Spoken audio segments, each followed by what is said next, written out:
یہ بڑی مشہور آیت ہے، انسان کی شیطان کے ساتھ آخری ملاقات جو ہونے والی ہے اس کا ذکر اس کے اندر موجود ہے۔ اعوذ باللہ من الشیطان الرجیم، بسم اللہ الرحمن الرحیم۔ وقال الشیطان لما قضی الامر، اور کہے گا شیطان قیامت کے دن جب کہ سب کا فیصلہ ہو چکے گا، یعنی جنتی جنت میں پہنچ گئے، جہنمی جہنم میں چلے گئے، اللہ تعالیٰ کی طرف سے الٹیمیٹ ڈیسیژن ہو گیا، اس کے بعد شیطان بھی اپنے ماننے والوں سے خطاب کرے گا، ان اللہ وعدکم وعد الحق، دیکھو بے شک اللہ تعالیٰ نے جو وعدہ تم سے کیا تھا دنیا میں وہ تو تھا سچا وعدہ۔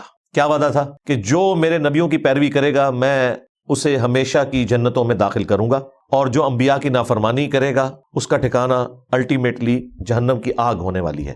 تو شیطان کہے گا دیکھو اب تو حق واضح ہو چکا ہے، بے شک جو اللہ نے تم سے وعدہ کیا تھا نا وہ پورا کر دیا، جو جنتیوں کے حق میں وعدہ کیا تھا اہل ایمان کے حق میں وہ بھی درست ثابت ہو گیا، اور جو جہنمیوں کے لیے اہل کفر کے لیے وعدہ کیا تھا وہ بھی پورا ہو گیا۔ وَوَعَدْتُكُمْ فَأَخْلَفْتُكُمْ، اور جو میں نے تم سے وعدہ کیا تھا تو میں اپنے وعدے کی خلاف ورزی کرتا ہوں۔ یعنی میں نے کیا وعدہ کیا تھا؟ دنیا میں لمبی امیدیں دلائی ہوئی تھی۔ ایک تو ڈائریکٹلی وہ لوگ ہیں جو شیطان کی عبادت کرنے والے لوگ ہیں، ایک وہ جو اہل ایمان میں سے ہوں یا اللہ کے ماننے والے ہیں، ان کو بھی شیطان لمبی امیدیں دلاتا ہے کہ ابھی کافی زندگی پڑی ہے، اللہ کے راستے پہ آ جاؤں گا ایک نہ ایک دن، اور یوں انسان دنیا سے اچانک اچک لیا جاتا ہے، اور اس کی زندگی میں وہ لمحہ نہیں آتا کہ جب وہ واقعتاً اللہ تعالیٰ کا تابع فرمان ہو کر زندگی کو بسر کرے۔ تو یہ شیطان جو ہے وہ جھوٹے وعدے اس کو دلاتا ہے۔ ایک اور وعدہ جو شیطان دلاتا ہے کہ اللہ تعالیٰ بڑا غفور رحیم ہے، معاف کر دے گا، at the end of the day اس نے سب کو چھوڑ دینا ہے۔ دیکھو کوئی ماں اپنے بچے کو جہنم میں نہیں پھینک سکتی، تو یہ کیسے ہو سکتا ہے کہ اللہ تعالیٰ اپنے بندوں کو جہنم میں پھینکے؟ یہ تو اللہ تعالیٰ کی رحمت کے بھی خلاف ہے۔ قرآن کا مقدمہ تو بالکل ڈیفرنٹ ہے،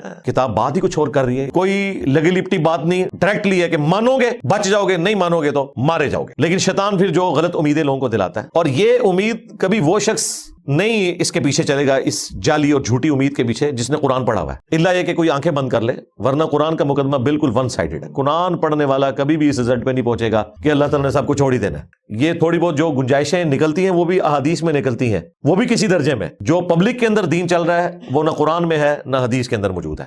تو یہ شیطان جو لمبی لمبی امیدیں دلاتا تھا، تو شیطان کہے گا کہ میں نے بھی دنیا میں تم سے وعدہ کیا تھا، تو آج میں وہ ٹروتھ ریویل کر رہا ہوں کہ لو جی میں تو مکر گیا جی اپنے وعدے تو، وہ تمام جھوٹی امیدیں جو میں نے تمہیں دلائی ہوئی تھی آج میں اس کے خلاف چلتا ہوں۔ انہی امیدوں میں سے ایک امید یہ بھی ہے کہ جو کچھ بھی ہے تیرے محبوب کی امت سے۔ اب یہ باتیں کیا صحابہ کرام کو، آل البیت کو نہیں پتہ تھی؟ لیکن ان کی زندگیاں تو خوف خدا سے عبارت ہیں۔ خود اللہ کے محبوب صلی اللہ علیہ وآلہ وسلم نے جس سختی کے ساتھ اپنی امت کو سمجھایا ہے وہ تو بالکل ون سائیڈڈ مقدمہ ہے۔ بخاری مسلم دونوں میں حدیث ہے، اللہ کے محبوب صلی اللہ علیہ وآلہ وسلم نے فرمایا دیکھو اپنے مال کی زکوٰۃ ادا کرنا، اللہ کا حق جو ہے وہ دینا، مال غنیمت میں خرد برد نہ کرنا، بیت المال کے اندر بے ایمانی نہ کرنا۔ ایسا نہ ہو کہ قیامت کے دن تم میں سے کسی شخص کی گردن پہ اونٹ سوار ہو اور وہ چیخ رہا ہو اغثنی یا رسول اللہ، یا رسول اللہ میری مدد فرمائے، میں تمہارے کچھ کام نہیں آؤں گا، میں نے جو کچھ بتانا تھا تمہیں دنیا میں بتا دیا۔ ایسا نہ ہو کہ کسی شخص کی گردن پہ اس کی گائے سوار ہو جس کی اس نے زکوٰۃ ادا نہیں کی، اور وہ چیخ کے کہہ رہا ہو اغثنی یا رسول اللہ، یا رسول اللہ میری مدد کیجیے، میں تمہارے کچھ کام نہیں آؤں گا، میں نے دنیا میں جو تمہیں بتانا تھا بتا دیا۔ پھر نبی اسلام نے مختلف چیزیں گنوائی، کسی کی گردن پہ بکری سوار ہو۔ پھر بخاری مسلم میں وہ مشہور زمانہ حدیث، جب اللہ تعالیٰ نے قرآن میں سورہ شعراء میں فرمایا نا کہ اپنے قریبی رشتہ داروں کو ڈر سناؤ، تو نبی اسلام نے ایک ایک رشتہ دار کو بلایا، اے نبی کے چچا عباس میرے مال سے جو لینا ہے لے لے، اگر اللہ کے حضور پکڑا گیا تو میں تیرے کچھ کام نہیں آؤں گا۔ اے نبی کی پھوپھی صفیہ میرے مال سے جو لینا ہے وہ لے لے، اگر اللہ کے حضور تو پکڑی گئی تو وہاں میں تیرے کچھ کام نہیں آؤں گا۔ اے نبی کی بیٹی فاطمہ میرے مال سے جو لینا ہے وہ لے لے، یعنی دنیا میں اس کا مالک ہوں، لیکن اگر اللہ کے حضور تو پکڑی گئی تو میں تیرے کچھ کام نہیں آؤں۔ حالانکہ سیدہ فاطمہ ڈیفینیٹلی جنتی عورتوں کی سردار ہیں۔ بیسیکلی ان کو سینٹرڈ کر کے ہمیں بتایا جا رہا تھا کہ اگر کوئی فراڈیا آپ کو یہ کہے کہ میرے سلسلے میں بیعت ہو جاؤ میں تمہیں جنت میں اپنے ساتھ لے کے جاؤں گا، تو آپ نے سمجھ لینا ہے کہ ایک کہانی ہے۔ بالکل، تو شیطان قیامت کے دن اعلان کر دے گا جو میں نے دنیا میں تم سے وعدہ کیا تھا نا، میں تو آج اعلان برات کر رہا ہوں تم سے۔ یعنی دیکھیں اینڈ ٹائم پہ آ کے وہ دھوکہ دے جائے گا۔ ہمیں تو ویسے دنیا میں ہی پتہ ہے، اور یہ اللہ تعالیٰ کی شفقت ہے کہ اس نے اس دنیا میں آخرت کی فلم چلا دی ہے۔ یعنی یہ ہونے کے بعد اگر پتہ چل رہا ہو تو انسان کہے گا کاش مجھے دنیا میں پتہ چل جاتا نا تو میں اپنا راستہ درست کر لیتا۔ تو سرکار دنیا میں پتہ چل چکا ہے۔ ابھی تو جناب ذرا اگلے الفاظ سنیں، وما کان لی علیکم من سلطان، اور مجھ میں تو ایسی کوئی قدرت نہیں تھی تمہارے معاملے میں کہ میں تم پر کوئی زور زبردستی کر سکتا، الا ان دعوتکم، سوائے اس کے کہ میں تمہیں دعوت دیتا تھا۔ لے جی یہ مقدمہ بھی بالکل کلیئر ہے کہ جو لوگ دنیا میں کہتے ہیں کہ ہم سے شیطان نے یہ کام کروایا، اور اس کی پلی لیتے ہیں، کیا خود ہوتا ہے۔ شیطان نے اس حوالے سے تو کروایا ہوتا ہے کہ وہ دعوت دیتا ہے، اس حوالے سے شیطان نے نہیں کروایا ہوتا کہ وہ زبردستی کرواتا ہے۔ یہ ذہن میں رکھیے گا، وہ صرف دعوت دیتا ہے۔ وہ تو یوسف علیہ السلام نے بھی کہا تھا کہ شیطان نے میرے بھائیوں اور میرے درمیان جدائی کر دی، لیکن یوسف علیہ السلام کے کہنے کا مقصد یہ نہیں تھا کہ میرے بھائی بے قصور ہیں، نہ، انہوں نے معافی مانگی ہے، دعوت دی شیطان نے۔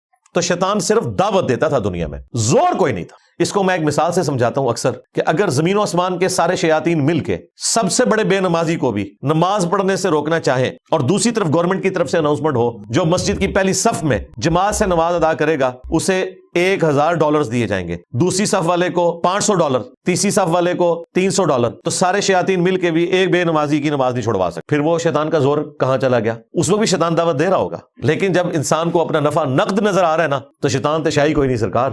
تو شیطان بھی قیامت کے دن کہے گا مجھے تم پر کوئی زور نہیں۔ آج تک کبھی ایسا نہیں ہوا کہ کوئی شخص نماز پڑھنے کے لیے مسجد میں جائے اور اس کے سامنے شیطان فزیکلی مسجد کے دروازے پہ کھڑا ہو اور کہ میں نے تمہیں اندر نہیں جانے دینا، نیور۔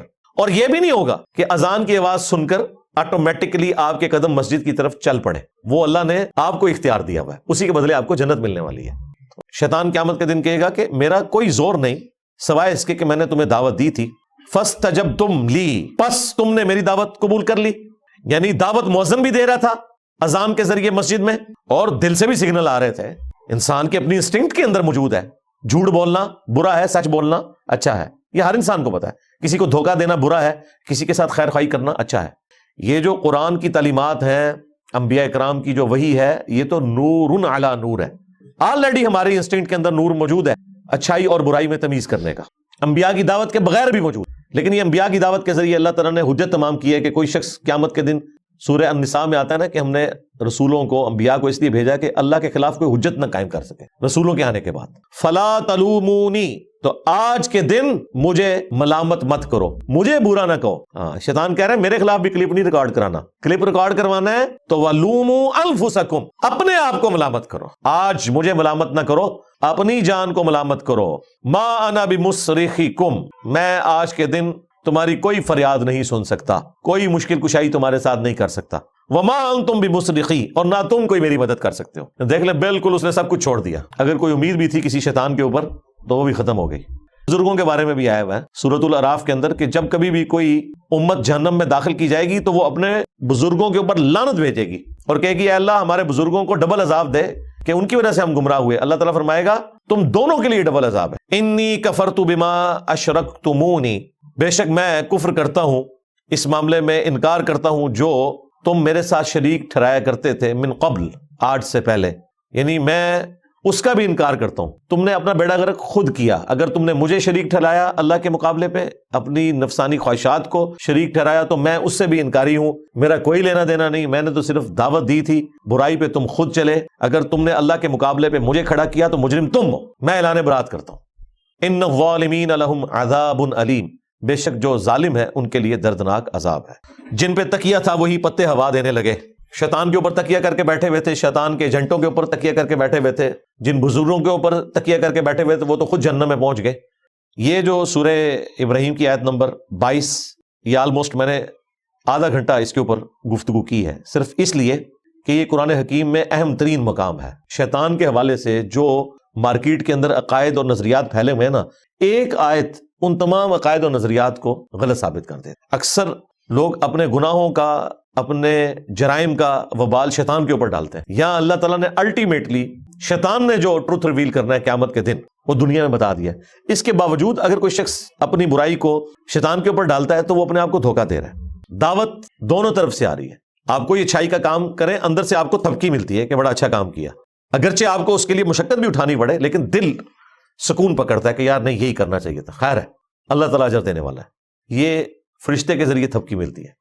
اور اگر برائی کا کام ہو جائے تو دل جو ملامت کرتا ہے کہ غلط کام کیا، ایسا نہیں کرنا چاہیے تھا۔ ایک لفظ ہے مخلص، مخلص کہتے ہیں اخلاص، کمٹمنٹ شو کرنے والا۔ مخلص جسے اللہ اپنے لیے خالص کر لے، وہ صرف انبیاء کرام ہوتے ہیں علیہم السلام۔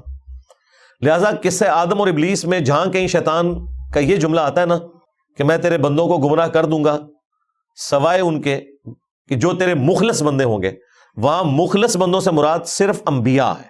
انبیاء کے بعد کوئی بھی مخلص نہیں ہے، سب کے سب مخلص ہیں، انہوں نے اپنی محنت سے ہی بچنا ہے۔ لیکن انبیاء کے کیس میں اللہ تعالیٰ کی رحمت، اس کی اسپیشل پروٹیکشن، وہ انہیں برائی سے بچا لیتی ہے۔ اس طرح کی پروٹیکشن عام بندوں کے کیس میں بھی کبھی کبھار اللہ تعالیٰ چاہے تو فرما سکتا ہے، لیکن اللہ کا کوئی وعدہ نہیں ہے کہ ضرور ایسا کرے گا، وہ خود ہی اس نے بچنا ہے تو بچنا ہے، اور اسی میں اس کے لیے انعام ہے۔